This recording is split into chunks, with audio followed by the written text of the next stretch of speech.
All right. Thank you very much to the Fundación Getulio Vargas for all the technical assistance and for such a wonderful event. Thank you for having us here. We're gonna start this session, which is, I believe, the second session that is happening here at the CPDP Latam. There's a couple of other sessions happening in parallel, but we're happy to announce that we are occupying the big room for Pedro and Felipe, who are joining us remotely. You should know that we are sitting right now in the biggest room, so it's quite frightening to be honest. But here we go. My name is Franco Giandana Gijena. I'm a policy analyst at Access Now, based on the Latam region, focused on data protection, privacy, artificial intelligence, and surveillance. And I'm happy to be facilitating this session, which I guess is very much on the point of data protection and some of the trends we are seeing in our Latin American region. We already know, those who live in Argentina or in Brazil, how facial recognition systems can be presented as the ultimate solution for security purposes, and how those systems present some personal data, such as biometric data, especially, like a way to achieve greater certainty on managing security in urban spaces. Of course, there are a lot of concerns that arises from such systems, and we are here to discuss some of those concerns. I'm gonna be facilitating this conversation. We're gonna have 3 speakers, 2 of them joining us remotely. I'm going to introduce them now, but we are planning on having a few more minutes at the end of their presentations in order to get some questions from the audience. Just as a side note for Pedro and Felipe, the opening ceremony just finished in this room, so I guess most of the people are having a coffee or introducing themselves in the hall. So we might be getting more people joining us in a few more minutes. But let us start with this conversation. I'm gonna first introduce Pedro. I'm gonna read some of the bios in order for me to not forget anything. Pedro de Perdigao Lana is a lawyer at Sistema FIEP, a professor at the Magistrature School of Paraíba, and a researcher at GIDA UFPR. He is a PhD candidate at UFPR and a master's student at the University of Coimbra. He is currently part of the board of 3 organizations: the Brazilian chapter of the Internet Society, Creative Commons Brazil, and the Copyright Observatory Institute. Thank you, Pedro, for joining us. And then we have Felipe. Felipe is a project coordinator at the Laboratory of Public Policy and Internet, LAPIN, and a privacy and surveillance consultant at the Brazilian Coalition Rights on Network. Felipe holds a Bachelor of Law degree from the University of Brasilia, and he is a fellow of the Young Talent program of the Brazilian Internet Steering Committee. And finally, sitting next to me here is Barbara Simão. Barbara is head of privacy and surveillance at Internet Lab, a Brazilian organization. She has a master's degree in law and development from the Fundación Getulio Vargas Law School. So you're at home. Okay, in Sao Paulo. And a lawyer graduated at the University of Sao Paulo. She already worked as a researcher at the Brazilian Institute of Consumers Defense. So we have a great panel to kick us off in this conversation. I think we're gonna have Pedro starting first. Pedro, if you're gonna go ahead, you're more than welcome. Thank you. Thanks, everyone. Just to know, if I adjust something here, can you hear me well? If that's all right. Then I would firstly like to thank Franco for the invitation, as well as Barbara and Felipe for sharing this session with them, both Barbara and Felipe are a good friend of mine, and I always look forward to being with them in different events, even if only virtually as it is in this occasion.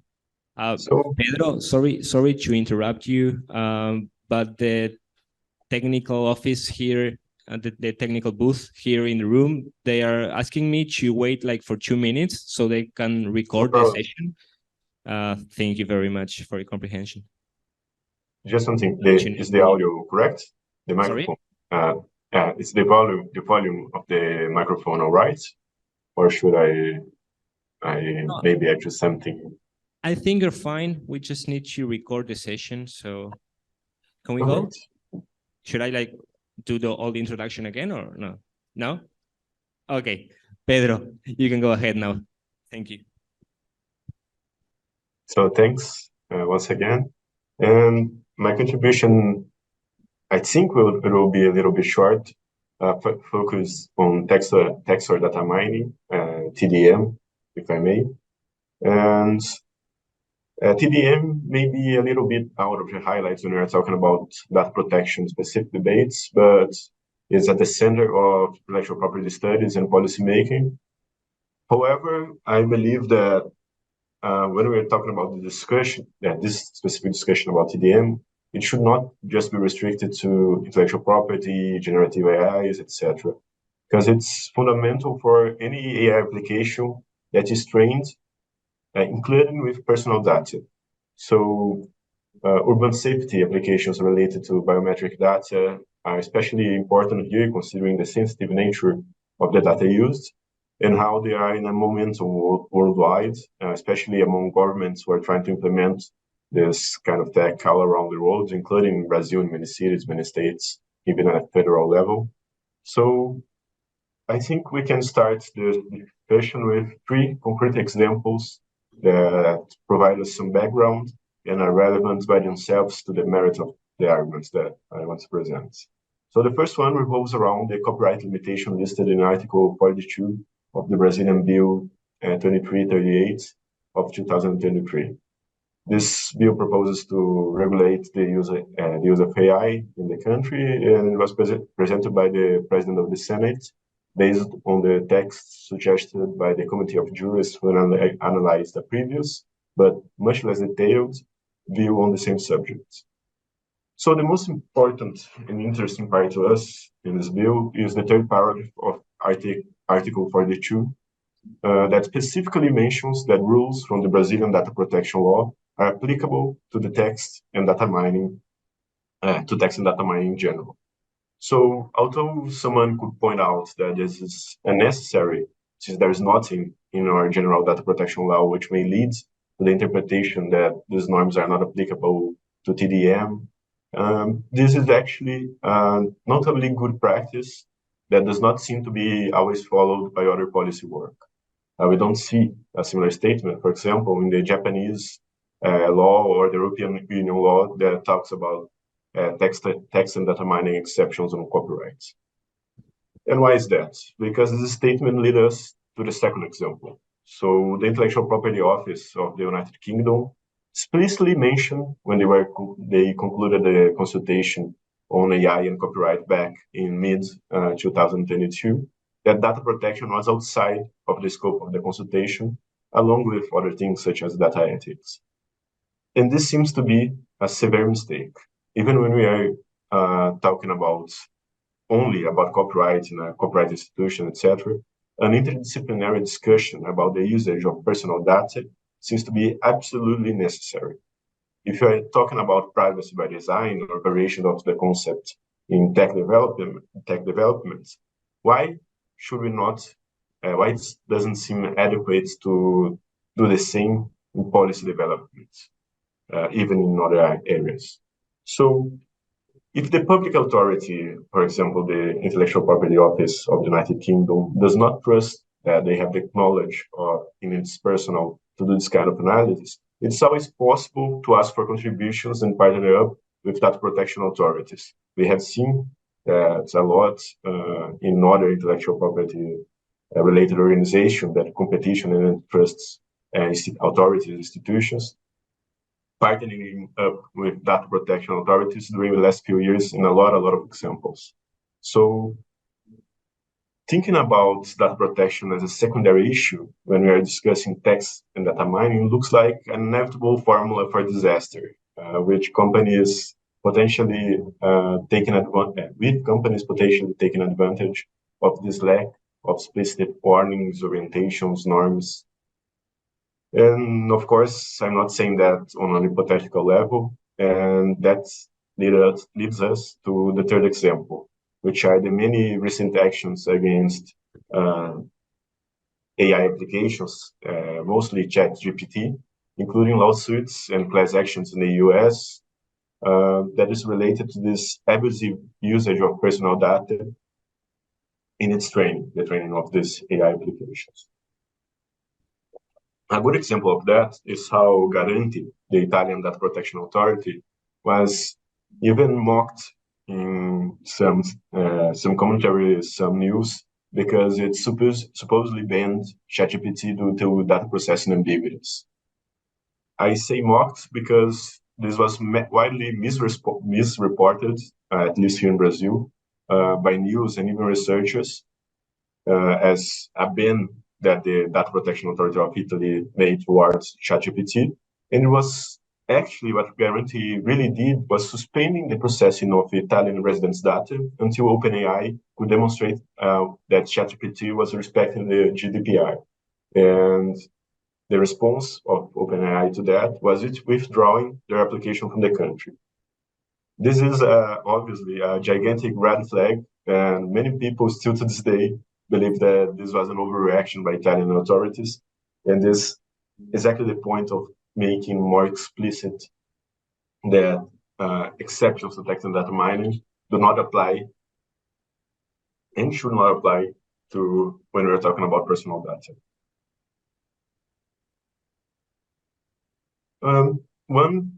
We don't even, it should not be needed to say what I'm saying here. Privacy preserving data mining methodologies exist and are nothing new or obscure. Data protection general laws obviously also apply to TDM activities. There's nothing really new in these technologies that could create a reasonable doubt whether such obligations are applicable or not to the training of AI. When we are talking about technologies that delve into sensitive data, such as surveillance or security tech based on biometric information, these obligations, of course, becomes even more rigid. So one could argue that general data protection laws, including the Brazilian one, provide some legal basis for this kind of data processing under the permissions for public authorities or to protect vital interests. But this seems like a rather fragile argument, especially when we are talking about sensitive data, which adds these layers of extra requisites, and the private companies developing those surveillance technologies or facial recognition technologies do not seem even close to fulfill these extra requirements. However, for some hard to understand reason, we still seem to be falling under some confusion about the scope of the permitted uses of TDM. These exceptions that exist, as I was saying, not exactly exception, actually it would be better to say permitted uses. They are, at least to my knowledge, always related to copyright. It's not extendable to other types of legal barriers. That's it. I think the point here that we maybe needs to be even more explicit stating the obvious. Getting a copyright exception related to a photography, which is related to the right holder, probably the person who took the photo, does not give you rights over the personal data or personality rights existent in the same that exist in the same image. And although copyright and data protection laws have many points of contact relating to material fundamental rights, implementing restrictions to the free flow of information, having a history that intermingles in many points, they are different legal systems that were built and developed under two very different logics. So copyright focuses mainly on economic remuneration, and especially in the European continental tradition, adequate moral recognition of the creator. And this economic aspect of copyright, which is nowadays preponderant and more uniformized globally, address a market failure through exclusive rights of use to stimulate the intellectual creators and enterprises to keep producing, reinforcing the creative economy and generating a fruitful cultural environment for the society as a whole. But the ultimate beneficiary here is the society considering its integrity. And that's why the property right here exists with some time constraints, a set of limitation exceptions that defines permitted uses for social or economic reasons, such as parody for freedom of expression or quotation for research purposes. And here, the free flow of information is a principle that should be limited only when necessary. So permitting text and data mining is based on a social and economic gain for the public interest. And we can see that more visibly, for example, in the European framework that focuses on research and cultural preservation. Getting to the other side, data protection is a lot different, less directed to this utilitarian logic. And although society as a whole benefits from these systems, the real scope here is the individual protecting it from abuses related to data processing. While also, of course, giving business some relatively safe frameworks on what they can and cannot do. Permitted usages here have a whole different basis. And although the free flow of information is also something to be preserved in data protection, the ideal here clearly does not get the same status as in copyright, because at least in some cases, we not seem to have much of at least in most cases, we not seem to have much of an argument to defend fundamental rights to process data against people's fundamental rights to privacy, unless, of course, the data owner, we are talking about the data owner own fundamental rights that are being guaranteed by that specific data processing. I am, of course, oversimplifying the differences and how the systems work for the sake of time. But what I would like to make clear, though, is that there is absolutely no reasonable argument to justify extending these permitted uses with a logic such as the one that exists on copyrights to personal data processing. And we should strive to make this differentiation as clear as possible, as it appears, for example, in the Brazilian bill, and not only on policy work, but also when we are writing about the issue, discussing it in spaces such as this one at CPDP, and always trying to make as clear as possible that this is not a permitted use. There is no basis on companies to train their data as they do with copyright, even in places where this exception is not really clear, really precise. But when we transfer this discussion to personal data, there is no possibility to do that. And training algorithms that after this machine learning processing, text and data mining, etc., will be used for facial recognition, for security, safety checks, and etc., should respect personal data regulations, personal data rules, as any other technology. And that's, although it's obvious, it needs to be repeated again and again and again. So there is no doubt about this kind of stage. So that's it. Thanks for your attention. And I would like to go back to Franco.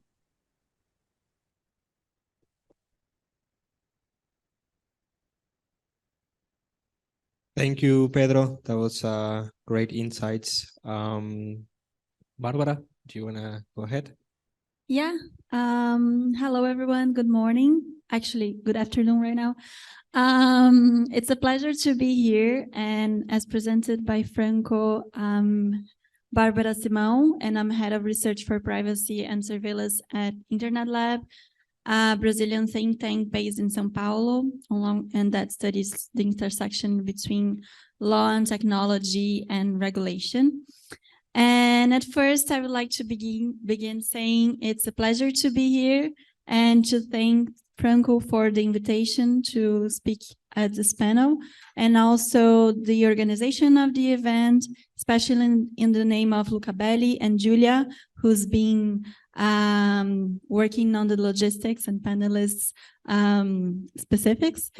And well, I'm here to speak about biometrics and urban spaces, and this is a really interesting topic, and there are a lot to discuss on it.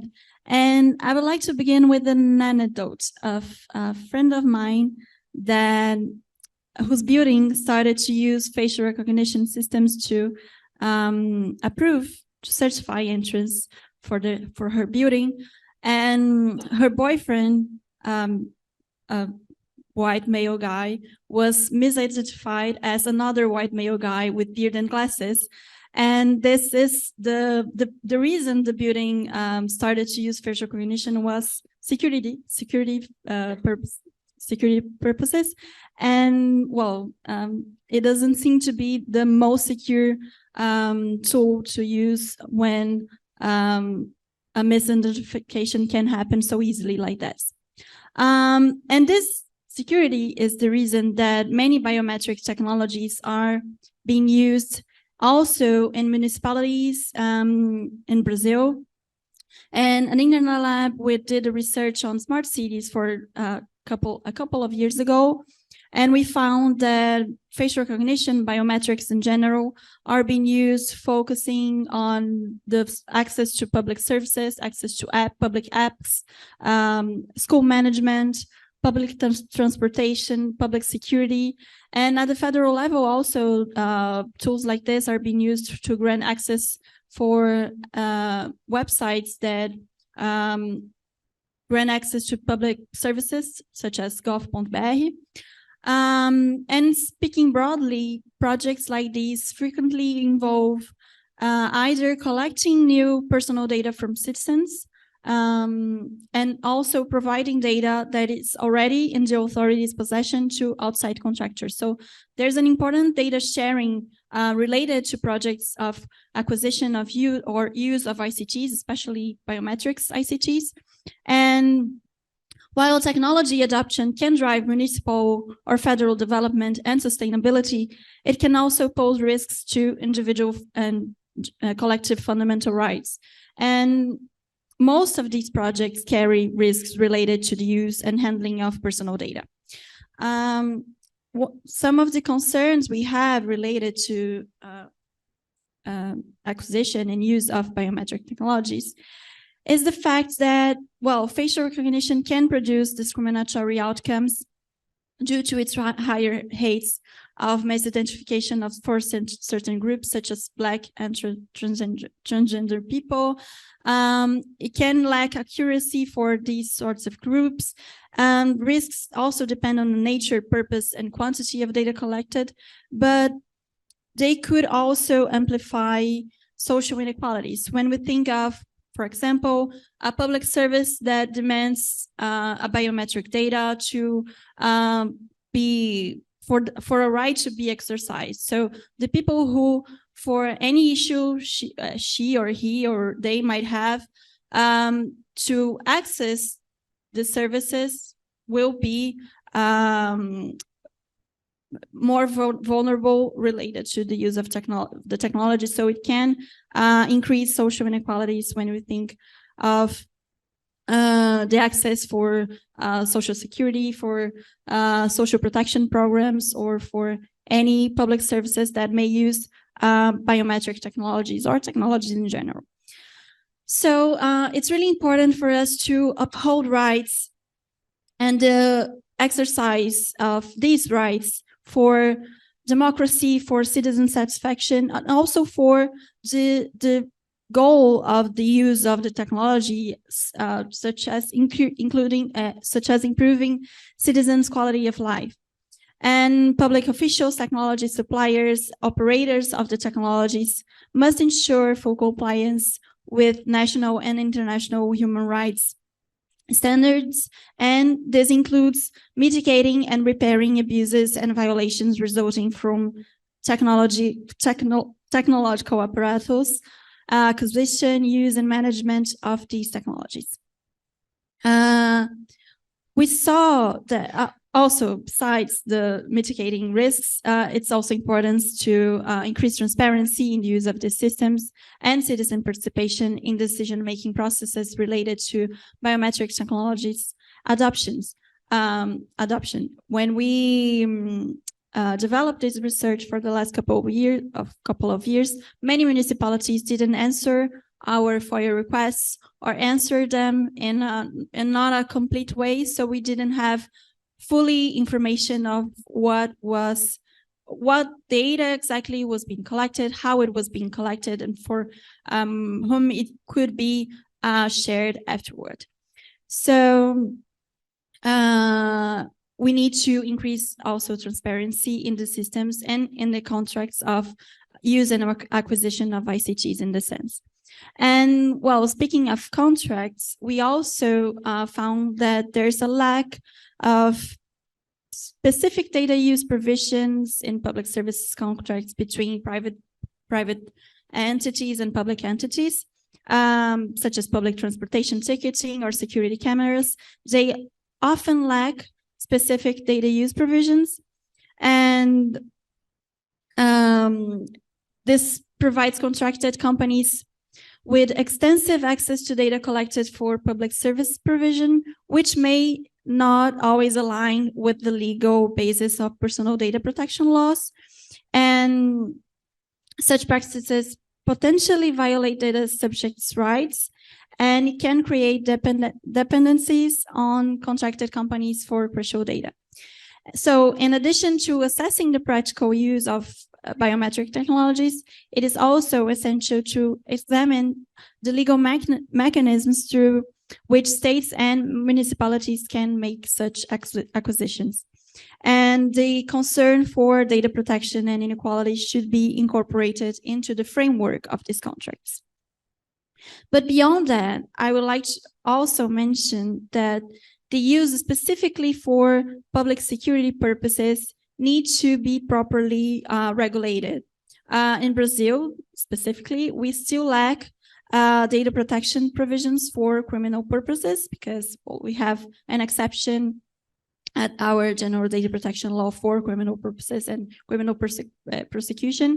And this bottleneck allows for excessive or unnecessary data collection also from private companies, private surveillance companies. That is the case, for example, of companies of private surveillance cameras being installed in public urban areas. There are a few companies that are offering now a solution of totems of cameras that are installed in streets, and that a group of neighbors can acquire this totem and have access to 24/7 surveillance of a street, of a public area. And the specific provisions on how this data can be managed, how this data can be used, for whom it might be shared afterward, and also people who have access to these images is not transparent. We don't know, especially in São Paulo, and I think here in Rio too. We walk in the street and we see these private totems of cameras installed in the streets, and we don't know for who we should ask information and exactly, precisely who have access to the images that are collected there and stored for these private companies. And when a public investigative body or a police station demands data to these companies, what is the procedure for that, and what are the limits and the grounds that this could be provided for them? So there is a lack of specific regulations addressing not the public entity sharing for the private entity, but how the private entity can share this data with the public entity. I hope that in Brazil we can advance further in the discussion of data protection law applied to criminal purposes, criminal prosecution, and that these limits and legal grounds can be properly regulated in the next few years or months, as I hope. So I would like to end with this note and saying we need to think on that, and that access to data from private companies, although we have already some legislation on that, it needs to be properly regulated in its specifics. So I'll end with this note, and I remain available for further questions and any questions you might have. And thank you. Thank you, Barbara.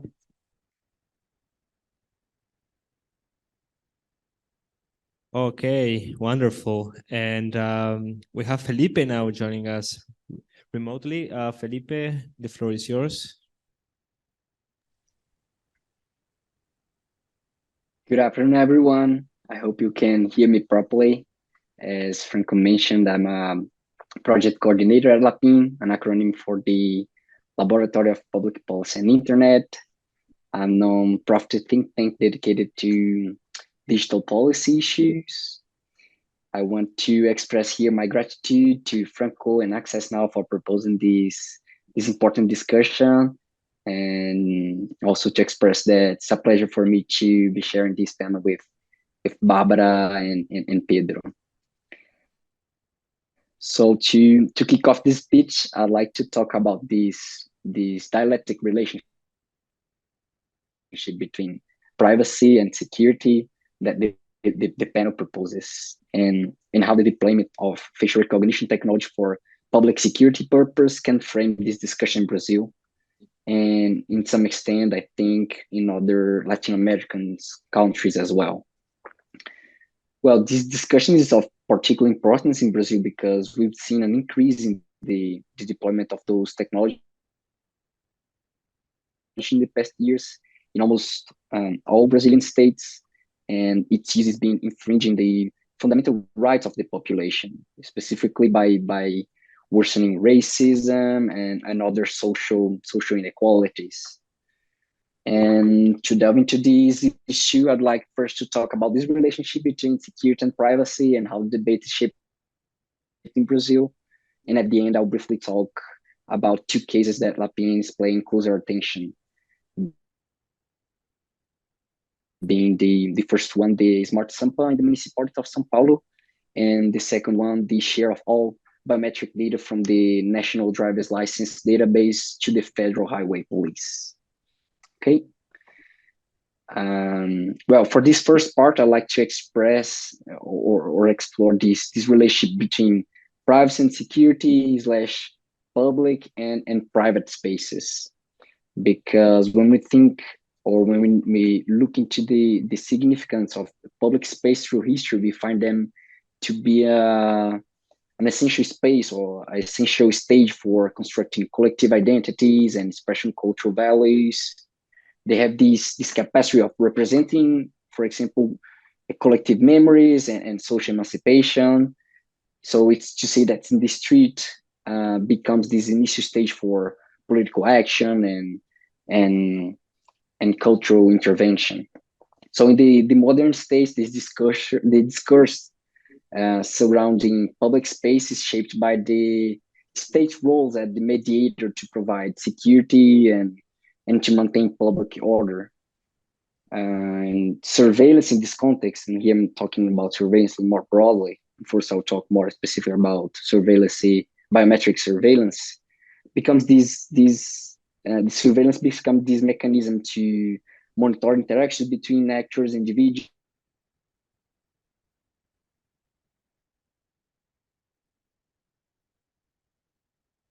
security, in some extent, means exercising coercive powers to enforce it. And these powers, as we explore more his debate, and we've been exploring this debate, can be exercised through the processing of personal data and sometimes processing processing of sensitive personal data as biometric data. Of privacy originates from the right to property, and it's deeply rooted in the theoretical background of liberal matrix, where the right to privacy tries to draw this line between private and public spaces, and even the concept of the right to protection of personal data can escape of this liberal matrix, let's to say, as it imposes the burden on individuals to enforce its rights, as Brother extensively wrote about in the past. So when we talk about Brazil, as we examine this historical context, the country is shaped by this deeply social inequality, particularly I would mention like the legacy of slavery and structural racism, which becomes crucial to critically analyze the concepts of security and surveillance adopted by states in contrast to privacy and data protection of individuals. And that's, I would say, it's because the historical denial of property rights to marginalized group and the effect that it raises is this first point of concern. This denial has perpetuated, I'd say, social disparities and has exacerbated unequal distribution of resources and opportunity within society. But also the state security apparatus in itself is often shaped in a way that perpetuates privileges and the control that I've talked about over the same marginalized groups. And like in the literature, we can probably see, for example, this selective and biased nature of the penal systems in Brazil, where a disproportionate number of Black individuals are incarcerated, accounting for, if I'm not mistaken, I'd say 67% of the imprisoned population. And being the war on drugs in particular represents a significant branch of this selective penal system. And here the deployment of the facial technology plays a crucial role, as it allows for tracking of individuals and granting law enforcement agents more punitive capacities.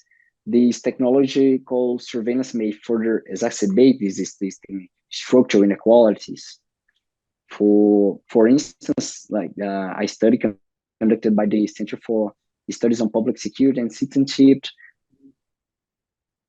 revealed this alarming statistic where more than 90% of individuals arrested based on facial recognition disease in Brazil were Black, and with at least half of them being small-scale drug dealers. So it makes it clear that the implementation of those surveillance systems in public spaces, including this identification of individuals from a distance and in real time as those facial recognition cameras plays, raises this critical question about the proportionality and the justifications for these massive surveillance. Like, it potentially subjects all individuals in public space in spite of where their circulation to, and it challenges this balance between security and individual rights, specifically the right to privacy and the protection of personal data. And that's to say that the impact of such surveillance systems may even deepen those asymmetries, you know, like they might expose vulnerable groups to new constraints on the right to privacy, to the protection of personal data, or even the right to the city in itself. And I think one of the most prominent cases in Brazil of this infringement of the right to the city is the Smart Sample project in itself. For those who are not quite familiar with the project, the Smart Sample is a project from the city of São Paulo that aims to create this single video surveillance platform that is expected to acquire up to 20,000 cameras and integrate an equal number of third-party and private cameras. This project foresees this combination of real-time analytics and facial recognition to identify wanted criminals, stolen car, missing persons, and etc. And the last proposal received in the auction was made by a tech firm in São Paulo, pitched a monthly bid of 9.2 million reais, which amounts for $1.8 million to operate a system over a period of 16 months. So despite this appeal of remote surveillance technologies in solving the city's problem, we've been drawing some criticism that the project will infringe upon citizens' fundamental rights, including privacy, freedom of expression, and even assembly of association. And I think one of the main problems of this project and where we can clearly see this issue regarding security and privacy and the public bodies in Brazil is when we look into the initial public announcement stated, and that says that the system required to the project would need to track people call-off scheme and also vadiagem, or laundering in English, which was a term used in Brazil to criminalize cultural manifestation of the Brazilian Black community. So you would use a system like of 9.2 million Brazilian reais per month for 16-month period, and the system will need to be able to track coffee skin and vadiagem. So due to this problem in March, the Laboratory of Public Policy and Internet with other organizations launched this civil lawsuit through the São Paulo Public Defender's Office, where we call for the suspension of the project and the halt of the use of facial recognition system for urban safety due to these issues. And other than the smart sample project, we can also mention this case where we are following, that was the acquisition by the Federal Highway Police of all biometric data from the National Driver's License Database. This is another distinctive case here for biometric data, because this data was initially collected for administrative purposes of assuring the National Driver's License administration, and then was shared with public police without assuring the safety and the protection of personal citizens. It was a challenge even to acquire information about this deal that was made. So to conclude here, I would like to end this note that those cases shown that how important it is to delve into this discussion proposed by this panel on this relationship between privacy and security, and specifically when we are talking about biometric surveillance. I'll hand over back to you, Franco.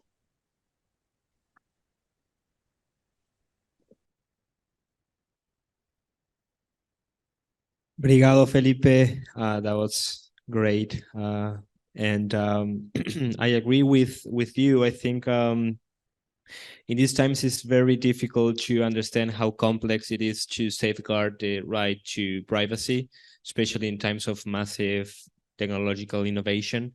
And it is understandable that our governments will look for technological solutions to the problem of security in our cities. But that doesn't seem that the right to privacy should be somehow overcome. Any technological solution being implemented by the government should be conscious of the right to privacy of citizens, and it should prioritize such right before any sort of technological deployment. So I think this is a very interesting conversation to have, especially here at the CPDP Latam. And of course, this is an ongoing discussion. We can further comment on this issue after this session. I'm open to have a conversation with anyone here at the event. And of course, we can put people in contact with the speakers here in this session. The cases you mentioned, Felipe, are very interesting because they show how this sort of tension between security and privacy can be sorted out the judicial court, the in the judicial system. And also the Argentinian case, it's also very illustrative of how to move forward with these discussions at the judicial system.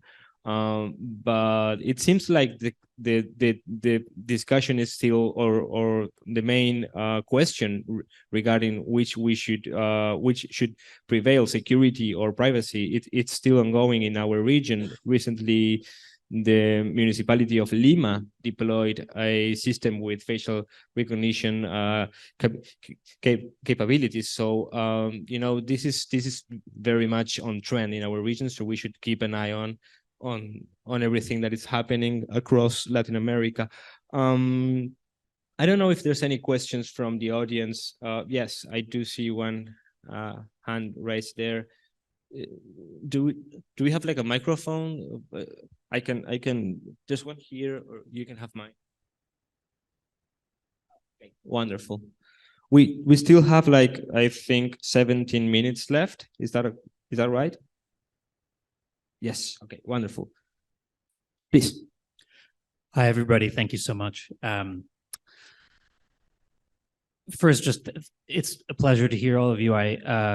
We in the US, where I'm from, like to deal with these issues in isolation, and it's really eye-opening and helpful to hear about our partners in the hemisphere and their experiences wrestling with the same technologies we're still trying to figure out. So thank you to everybody.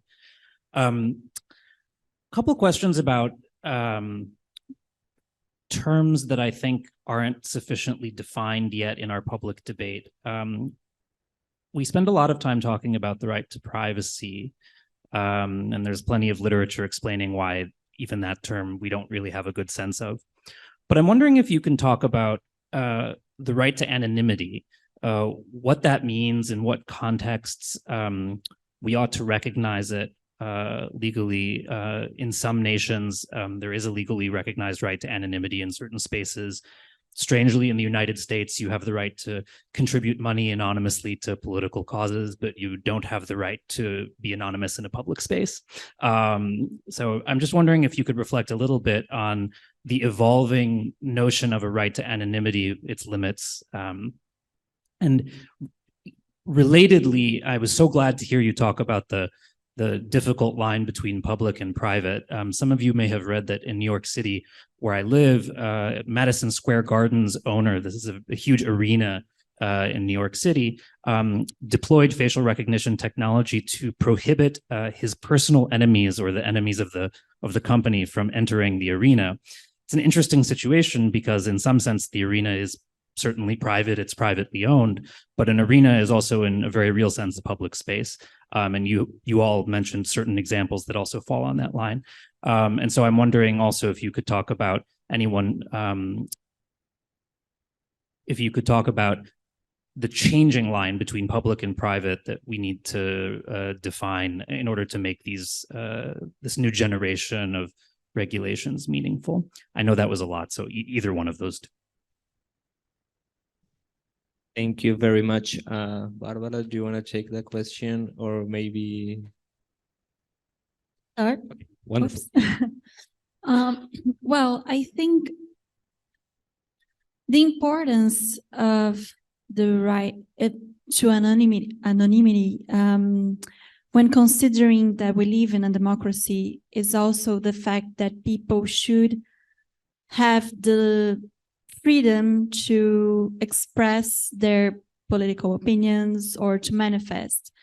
And when we are talking of surveillance technologies, and especially biometric technologies applied to urban public spaces, they can create potential for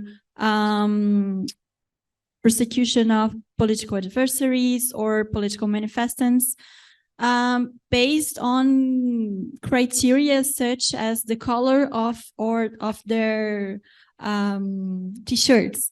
I mean, at Internet Lab, we entered facial recognition subway lawsuit in São Paulo, not as part of the lawsuit, but as think tank that demanded an expert on IT and technological solutions to write a statement and expert opinion on the case. And he mentions it in this piece that people could be followed based on criteria such as the color they are using or ethnicity or any criteria like this, because it's important for us to mention also that these technologies can also identify not only the identity of a person, but also the characteristics of a person who's walking, and they can assume their state of mind. They can assume if they are happy or sad, depending on the capabilities of the technology. So these technologies have a potential to facilitate or create grounds for privacy regulation, privacy violations, depending on the use they are for what they are being implemented.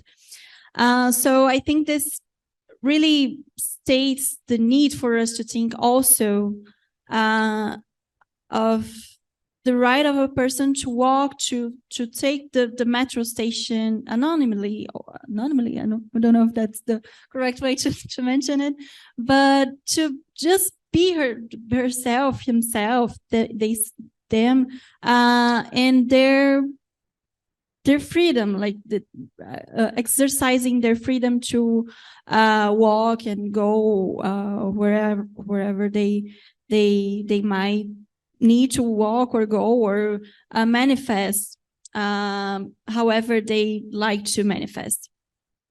And it's interesting, this question is interesting because in São Paulo, all the metro stations cards for people to access the metro stations, they are now identified. So I don't think there's a possibility of a person right now to access a metro station without being identified. And there's also the question of how this data can be shared between public bodies, private companies, all the data sharing questions we already mentioned and stated.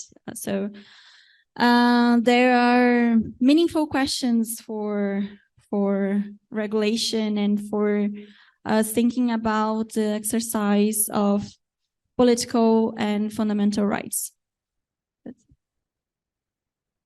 Wonderful. Yeah, just to add a few notes. I think surveillance technologies are pretty much against anonymity. I mean, it's pretty obvious. But to go back to your question, I think anonymity is an essential element of the right to identity. And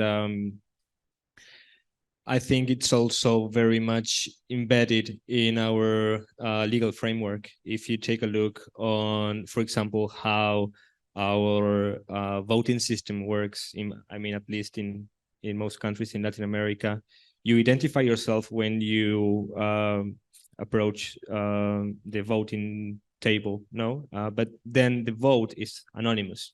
So that makes sense, because also the right to freedom of speech is very much guaranteed in many contexts if it's anonymous, if the expression remains anonymous.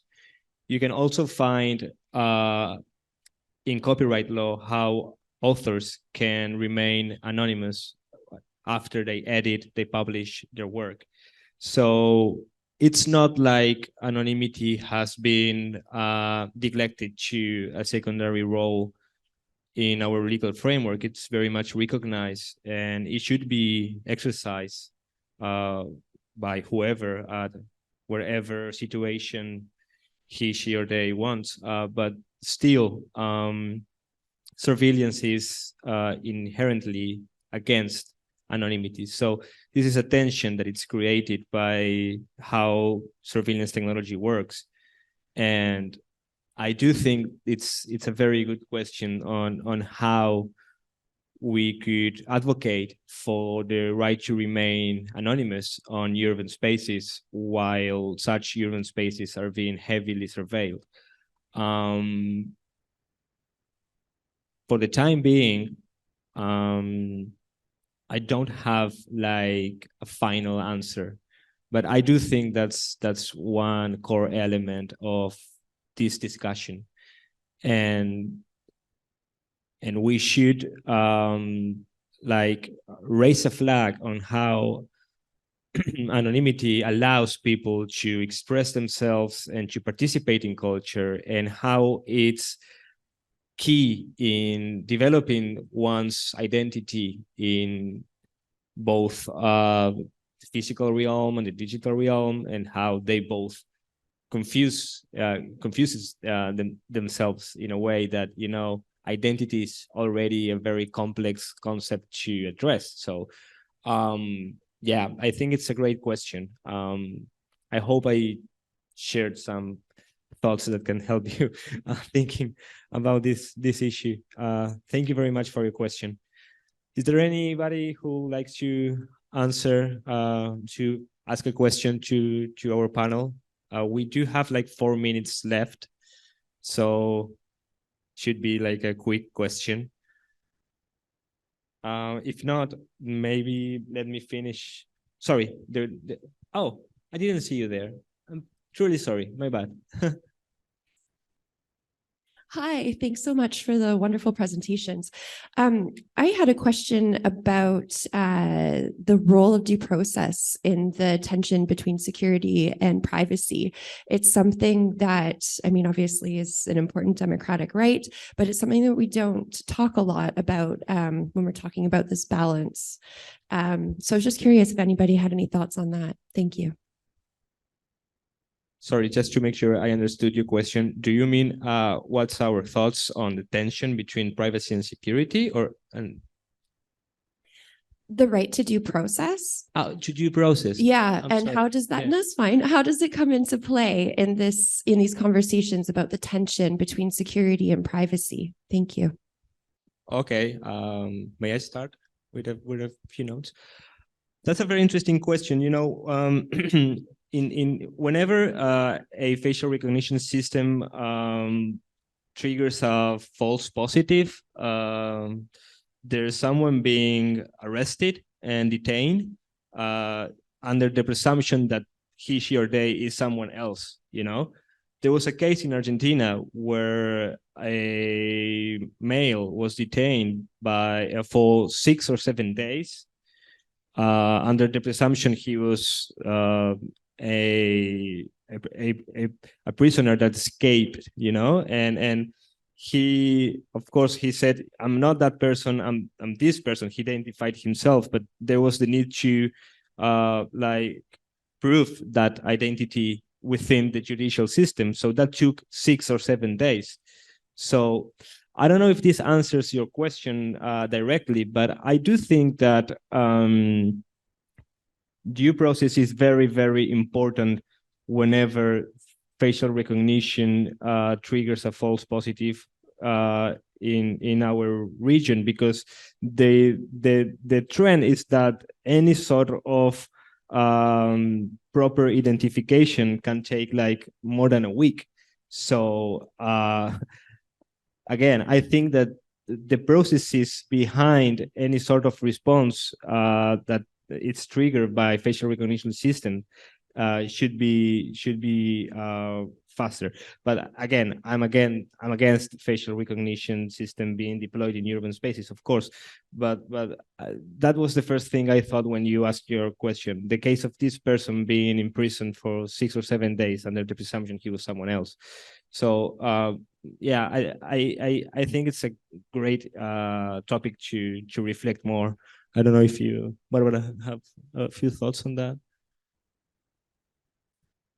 Well, I would say that due process is important when we think of any technology, any technology that can have an automated decision on a person's life and that has significant impact on the exercise of a person's rights.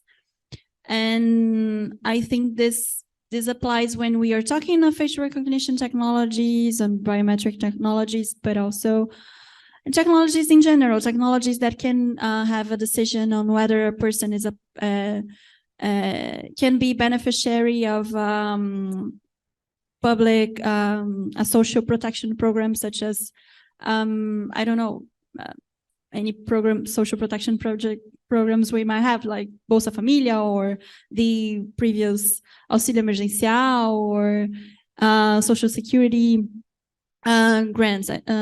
So due process is, I think it's a basic, the right for due process is a basic right when we are talking of the development and the application of technologies in our society, and for people to have access to how that technology can have a decision, how that technology made that decision, what were the grounds on which that decision was made.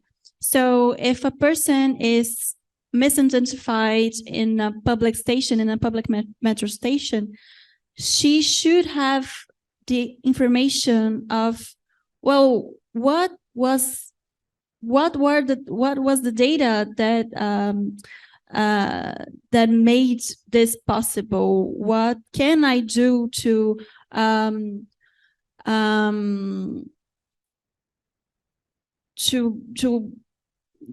deny that, to suppress the possibility of that happening? What can I do to contest that decision? So I think it's I think this is the basic right that people should have when dealing with technologies, and especially biometric technologies, due to their sensitivity. And I think when applying public services that demand the use of a biometric application, or I don't know, if a public service or public app is relying on a technology like this, the minimum should be for people to have access to should be a way for people to demand a change, to demand information, to demand transparency on what was happening. So I think that's it. Okay, and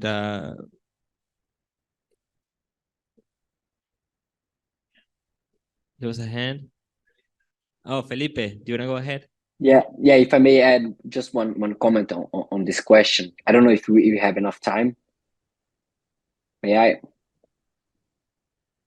Keep it short. Can you hear me? Yeah. No, just to mention that I agree with what you and Barbara mentioned about the due process. But to be honest, I remain skeptical about a due process that would improve significantly the issues relating to the use of biometric surveillance, the use of mass biometric surveillance, especially in public spaces, because I think we need to take a step back and think about proportionality. Even though we have an excellent process, a due process, where we don't have any false negatives or false positives at all, would it be proportional to track everyone that is in this public space? I think that's a question that we need to ask ourselves beforehand, after thinking about due process in this issue. Because when we think about not even facial recognition systems with AI technology, but only photographic recognition in Brazil, and the amount of arrests people had been arrested with this process, and only after years they've seen that they didn't make the due process there, shows how complicated it is, and I think that we need to look back and see in itself the proportionality of the use of those technologies in public spaces. Thank you. Wonderful. So we're already over time. So thank you very much for joining us in this session. Thank you, Pedro. Thank you, Felipe. And I wish everybody happy Congress. Thank you.